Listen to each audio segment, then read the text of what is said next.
নমস্কার। Tripura sports council পরিচালিত বিভিন্ন কোচিং সেন্টার নিয়ে আজকের এই কম্পিটিশন। এই কম্পিটিশনে মোট হ্যান্ডবলের 5টি কেন্দ্র এবং ভলিবলের 3টি সেন্টার এখানে অংশগ্রহণ করছে।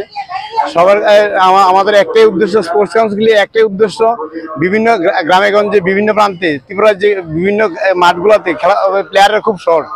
আমরা চেষ্টা করছি বিভিন্ন কোচিং সেন্টারের মাধ্যমে ইন্টার কোচিং সেন্টার করার পর এখান থেকে সিলেকশন করে কিছু প্লেয়ার রেখে কম বয়সী প্রতিভা সম্পন্ন কম বয়সী ছেলে মেয়েদের রেখে কোচিং ক্যাম্পে নেক্সট কোচিং ক্যাম্পের ব্যবস্থা করা এবং বিভিন্ন মাঠে ঘাটে যে প্লেয়ারের স্বল্পতা দেখা দিয়েছে সেটা দূর করার জন্য নতুন কাউন্সিল হিসেবে আমরা এই উদ্যোগ নেওয়ার চেষ্টা করছি।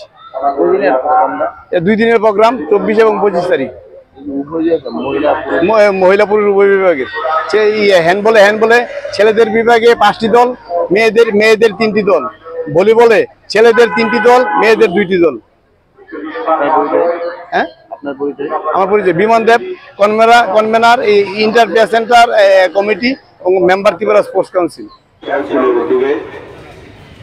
ভলিবল ও হ্যান্ডবলের যে প্রতিযোগিতার আয়োজন করা হয়েছে, উক্ত অনুষ্ঠানে উপস্থিত আছেন ত্রিপুরা অলিম্পিক অ্যাসোসিয়েশনের সম্মানীয় সেক্রেটারি, উপস্থিত আছেন ত্রিপুরা স্পোর্টস কাউন্সিলের সম্মানীয় সদস্যগণ। আমার সামনে বিস্তারিতভাবে বলেছেন রাজ্যের মাননীয় মুখ্যমন্ত্রীর নেতৃত্বে সরকার প্রতিষ্ঠিত হওয়ার পর বর্তমান সরকার এবং দেশের যশস্বী প্রধানমন্ত্রী চাইছেন যে খেলাধুলাকে মানুষের প্রত্যন্ত গ্রাম পর্যন্ত নিয়ে যাওয়ার জন্য।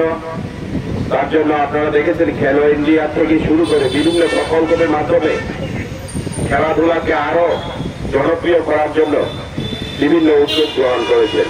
ঠিক তদুরূপ আগরতলা স্পোর্টস কাউন্সিলের উদ্যোগে বহু বছর পর এই নিজেদের মধ্যে প্রতিযোগিতামূলক খেলার মাধ্যমে ভালো খেলোয়াড় তুলে আনার জন্য যে প্রচেষ্টা, তাকে সাধুবাদ জানাই।